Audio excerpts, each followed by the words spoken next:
حي على الفلاح. والصلاة والسلام على رسول الله وبعد. سورہ کہف کے بعد اللہ رب العالمین نے سورہ مریم کا ذکر کیا. اللہ کے رسول صلی اللہ علیہ وسلم نے جب اپنی نبوت اور رسالت کا اعلان کیا، کفار اور مشرکین نے اللہ کے نبی صلی اللہ علیہ وسلم کے متبعین، آپ کے صحابہ اور مومنین پر مختلف قسم کے ظلم کیے، اور جیسے جیسے اللہ کے رسول صلی اللہ علیہ وسلم کی دعوت آگے بڑھ رہی تھی، مکے میں مسلمانوں پر دشمنوں کا اور کفار و مشرکین کا ظلم اور زیادہ انتہا کو پہنچ رہا تھا. خاص طور پر مکے کے معاشرے کے وہ کمزور اور غلام اور طبقے کے وہ لوگ کہ جنہوں نے اللہ کے نبی پر اسلام لایا تھا، جو غلام تھے، لونڈیاں تھیں، ان لوگوں پر، ان غلاموں اور لونڈیوں کے جو آقا ہوا کرتے تھے وہ بہت زیادہ ظلم ڈھایا کرتے تھے. ایسے ایسے ظلم کی انتہا کہ جن کو سن کر آج بھی ہمارے رونگٹے کھڑے ہو جاتے ہیں کہ وہ لوگوں نے، ان لوگوں نے اللہ رب العالمین کی خاطر، ایمان کی خاطر اور اسلام کی خاطر کس قدر اذیتیں اور دردناک عذابات انہوں نے جھیلے. بعض صحابہ کرام کی حالت یہ تھی کہ مکے کے مشرکین ان کو مکے کی گرم گرم پہاڑیوں کی چٹانوں پر لے کر پھرتے، ان کے گلوں میں رسی ڈال دیتے. حضرت بلال رضی اللہ تعالیٰ عنہ، ان کے گلے میں ان کا آقا رسی ڈالتا اور مکے کے شریر اوباش لڑکوں کے ہاتھوں میں رسی دیتا، اور یہ لڑکے حضرت بلال رضی اللہ تعالیٰ عنہ کو مکے کی چٹانوں پر، پہاڑوں کے چٹانوں پر گھسیٹتے ہوئے جاتے. مکہ اگر ہم دیکھیں گے تو صرف اگر ہم پڑھتے ہیں، سنتے ہیں کہ مکے کے چٹانوں پر گھسیٹا جاتا تھا، اس کا کوئی اثر نہیں ہوتا، لیکن واقعی معنی میں جب جائیں گے مکے میں دیکھیں گے آج بھی مکہ جو ہے وہ کئی سارے پہاڑوں کے اندر گھرا ہوا ہے، لمبے لمبے اونچے اونچے اور کالے کالے پہاڑوں کی چٹانیں. اور اس زمانے میں کہ جب کہ کوئی بلڈنگیں نہیں تھیں، بڑی بڑی عمارتیں نہیں تھیں، اور وہاں کی عرب کی گرمی، تو یہ تمام چیزیں ایک ساتھ مل کر کفار و مشرکین نے اللہ کے نبی صلی اللہ علیہ وسلم کے متبعین پر عذاب اور تکلیف کی شکل میں شروع کر دی تھی. بعض صحابہ کرام پر ان کو انگاروں پر ان کو لٹا دیا جاتا، گرم گرم کوئلے بچھائے جاتے، ان کو اس کے اوپر صحابہ کرام کو لٹایا جاتا، اور پھر اس کے اوپر گرم چٹان کو، گرم پتھر کو ان کے جسم پر رکھ دیا جاتا تاکہ وہ پلٹ نہ سکے. ایسی ایسی مختلف قسم کے عذابات کی شکل صورت اختیار ہو چکی تھی مکے کے اندر. اور یہاں تک حال یہ ہو گیا تھا کہ سیرت نگاروں نے لکھا کہ مکہ ہر دن مکے کے کہیں نہ کہیں کسی نہ کسی پہاڑی کے پاس سے، کسی نہ کسی جگہ سے مسلمانوں کی چیخنے کی، چلانے کی اور تکلیف کی وجہ سے بلبلانے کی آوازیں آیا کرتی تھی. مکہ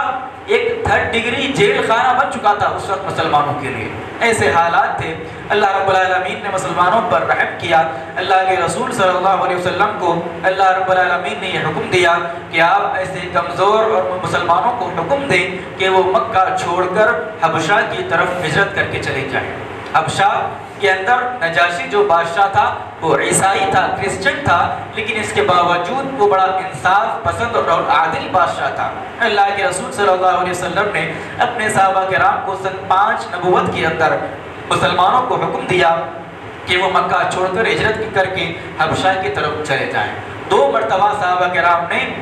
حبشہ کی طرف ہجرت کی. پہلی مرتبہ سن 5 نبوت میں جس میں 11 مرد اور 4 عورتیں تھیں، اور دوسری مرتبہ 80 مرد، 82 مرد اور 18 عورتیں دوسری مرتبہ ہجرت کر کے حبشہ کی طرف گئے. اب جبکہ مسلمان حبشہ میں جا کر اطمینان کے ساتھ، آزادی کے ساتھ اسلام پر، ایمان پر عمل پیرا ہو رہے تھے، سکون سے اپنی زندگی بسر کر رہے تھے، کافروں کو، مکے کے مشرکین کو یہ بھی بات پسند نہیں آئی، اور مکے میں ایک وفد کی شکل میں وہ لوگ مکے سے نکلے اور حبشہ کی طرف، حبشہ کے دربار میں بادشاہ کے پاس پہنچے تاکہ یہ مکے کے مسلمان جو بھاگ کر ہجرت کر کے حبشہ میں جا کر پناہ لے ہوئے تھے ان لوگوں کو دوبارہ پکڑ کر مکہ لایا جائے اور ان کو دوبارہ اسی طریقے سے اذیتیں اور تکلیفیں دی جائیں۔ لہٰذا ایک دن پہلے وہ ڈائریکٹ بادشاہ کے پاس نہیں گئے، بلکہ ایک دن پہلے وہ بادشاہوں کے وزیروں کے پاس، بڑے بڑے سرداروں کے پاس وہ گھومتے رہے اور ان کو تحفے دیے، تحائف دیے اور رشوت کے طور پر ان کو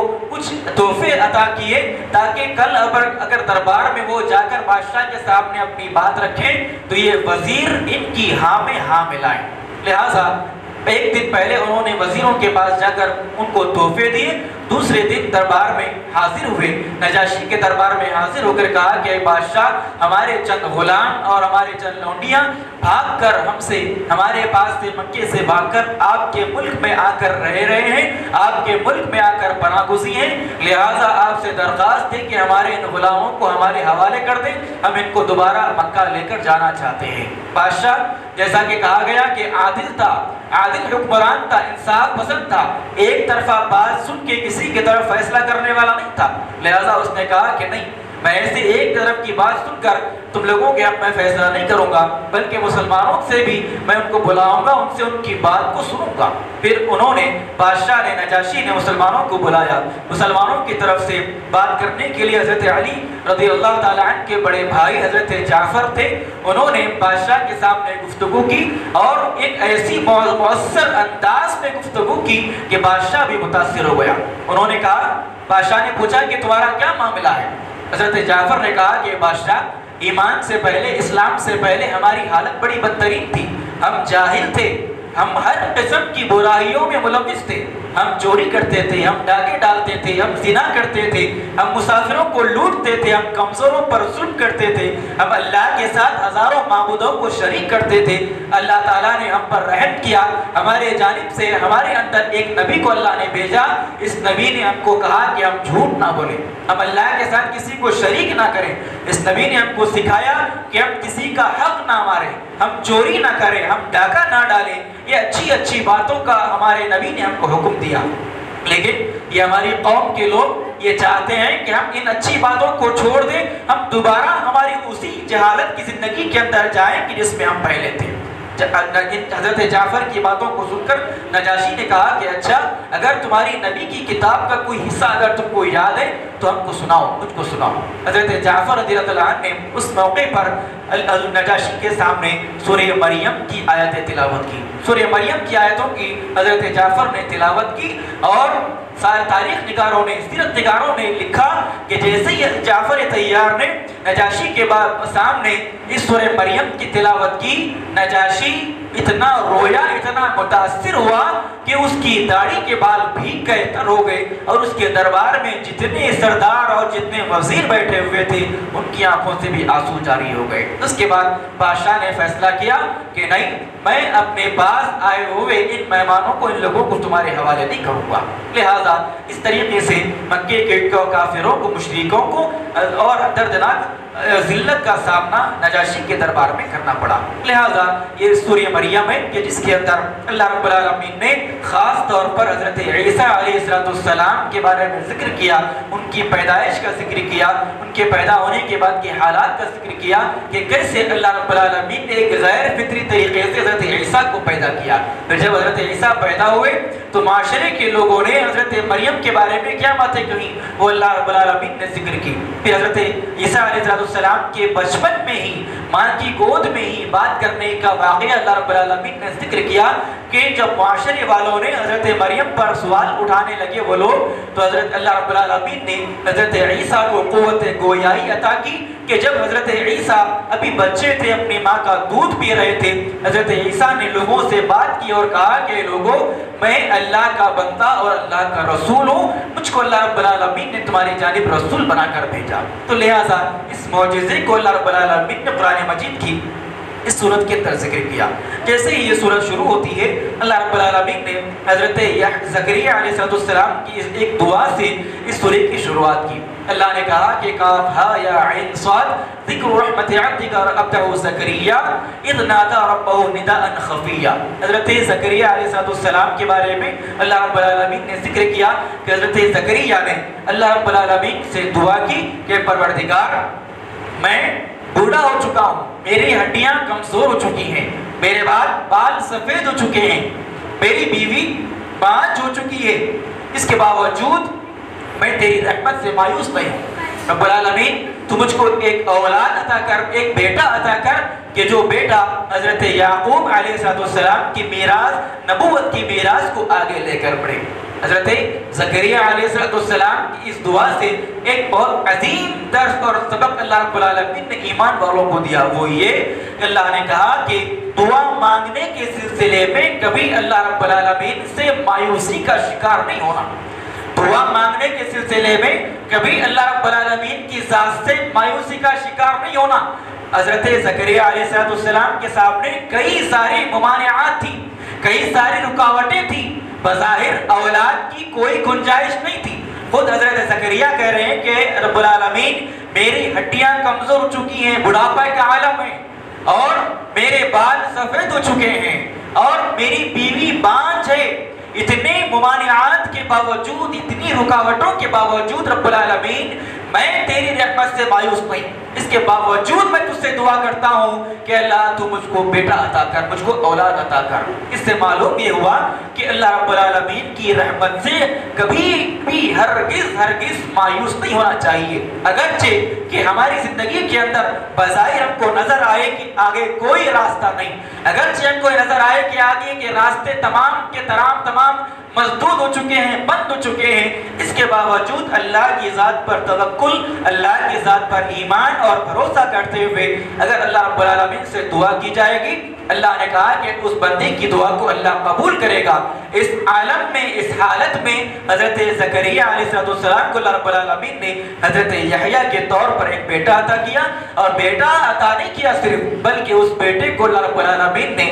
نبی اور رسول بھی بنایا۔ تو حضرت زکریا علیہ السلام کی اس عبرت آموز اور سبق آموز دعا سے اللہ رب العالمین نے اس سورے کی شروعات کی۔ اس کے بعد سورہ طٰہٰ ہے۔ سورہ طٰہٰ کے اندر اللہ رب العالمین نے حضرت موسیٰ علیہ السلام کا واقعہ بڑی تفصیل کے ساتھ بیان کیا۔ حضرت موسیٰ کی پیدائش سے لے کر ان کے محل میں پلنے بڑھنے تک، اس کے بعد ان کے مصر سے نکل کر مدین جانے تک، مدین سے لوٹ کر دوبارہ مصر میں آنے تک، تمام کا تمام واقعہ اللہ رب العالمین نے ذکر کیا کہ اللہ رب العالمین نے حضرت موسیٰ علیہ السلام کو پیدا کیا۔ اس وقت فرعون کا لشکر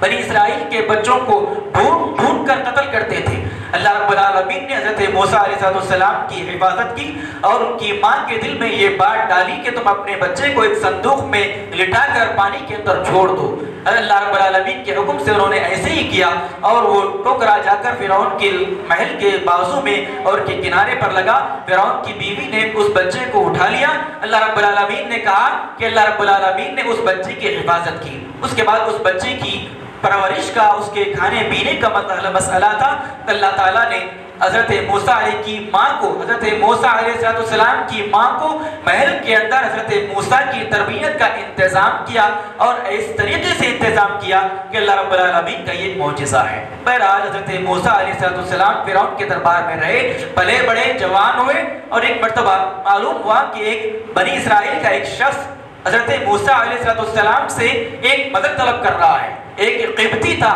فرعون کے خاندان کا ایک آدمی حضرت موسیٰ کی قوم کے حوالے پر ظلم کر رہا تھا، تو اس نے حضرت موسیٰ کو آواز دی کہ موسیٰ میری مدد کرے۔ حضرت موسیٰ اس قبطی کی طرف بڑھے، اس کو ایک گھوسا مارا، تو حضرت موسیٰ کے ایک گھوسے کی وجہ سے وہ قبطی، وہ فرعون کا آدمی مر گیا، وہیں قتل ہو گیا اس کا۔ پھر دوسرے دن حضرت موسیٰ اسی راستے سے گزرے تو دیکھا کہ وہی آدمی دوبارہ اور دوسرے آدمی سے جھگڑ رہا ہے، اور پھر حضرت موسیٰ کو وہ مدد کے لیے بلا رہا ہے۔ حضرت موسیٰ علیہ السلام سمجھ گئے کہ یہی آدمی فتنہ پرور ہے۔ وہ آدمی حضرت موسیٰ اس بنی اسرائیل کے اس آدمی کی طرف بڑھے تو اس نے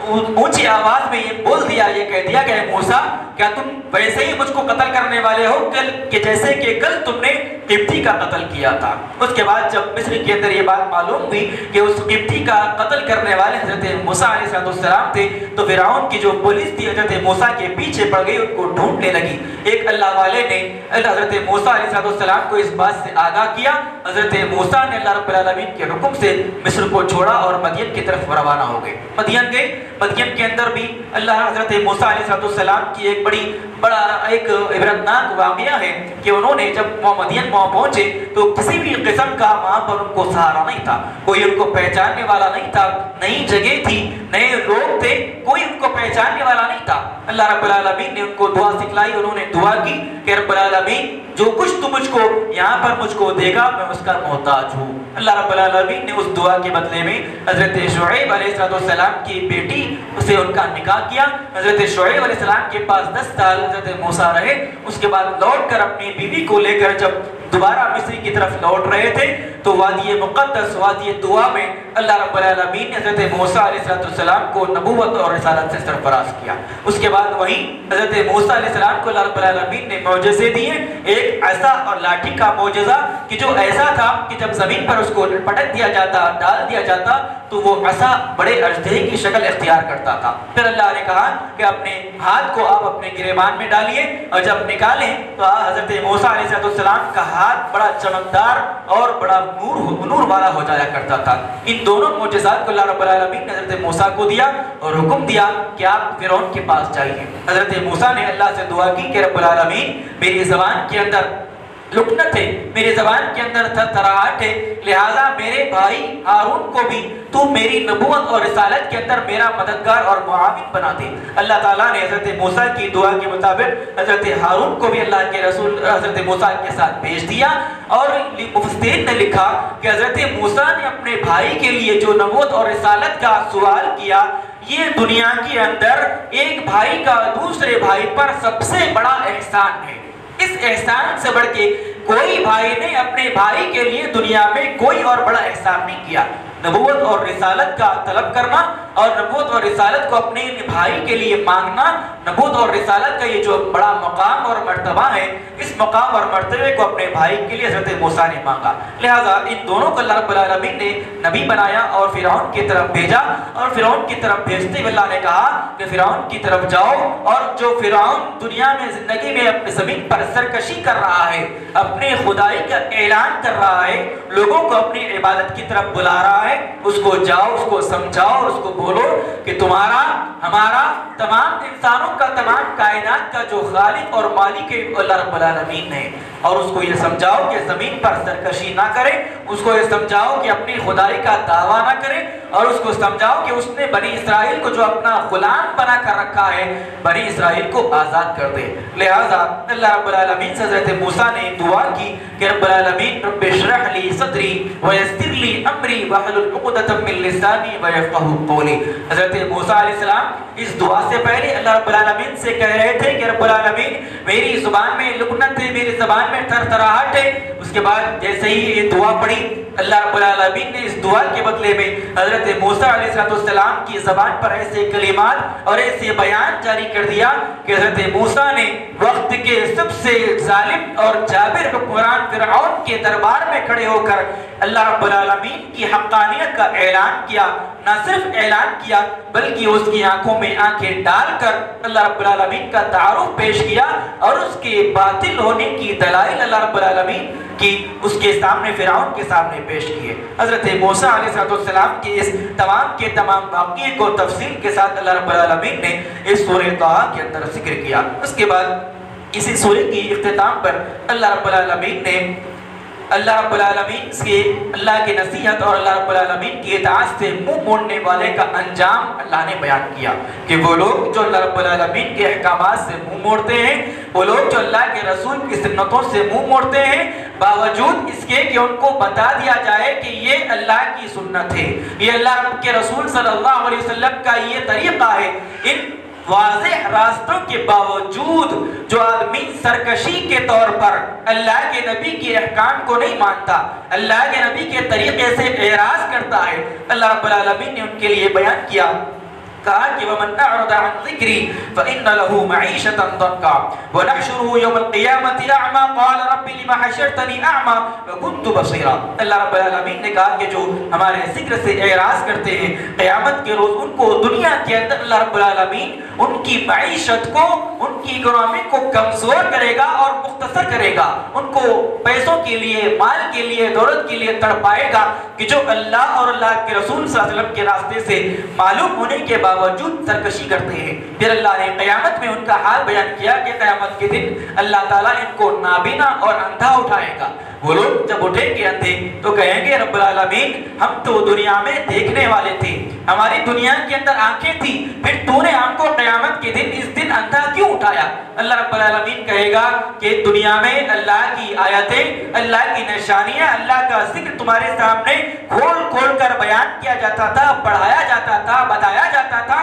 اس کے باوجود تم نے اللہ رب العالمین کے احکامات سے اعراض کیا، سرکشی کی۔ لہذا جیسے تم نے اللہ کے کلام سے اعراض کیا، اللہ کے کلام کو بھلایا، آج اللہ تعالیٰ تم کو بھلائے گا، اللہ تعالیٰ آج تم کو یاد نہیں رکھے گا، آج اللہ تعالیٰ تم پر یہ عذاب نازل کرے گا۔ لہذا یہ طریقہ، یہ اللہ رب العالمین کی سنت اور یہ اصول اللہ نے بیان کیا کہ جو دنیا کے اندر جانتے پوچھتے ہوئے اللہ رب العالمین کے راستے سے اعراض کرے، اللہ کی نبی کی سنتوں کو پس پشت ڈال دے اور اپنی سرکشی میں اڑے رہے اور اپنی سرکشی میں اپنی زندگی بسر کرتے رہے، ایسے لوگوں کے لیے عذاب کے طور پر اللہ رب العالمین قیامت میں ان کو اندھا اور نابینا اٹھائے گا۔ اللہ رب العالمین سے دعا ہے رب العالمین ہم تمام کو قرآن مجید کی آیات پر غور و فکر، تبدب، تدبر، تفکر کرنے اور عمل کرنے کی اللہ رب العالمین ہم کو توفیق عطا فرمائے۔ آمین۔ سبحانک اللہم و بحمدک، اشہد ان لا الہ الا انت، استغفرک و اتوب الیک۔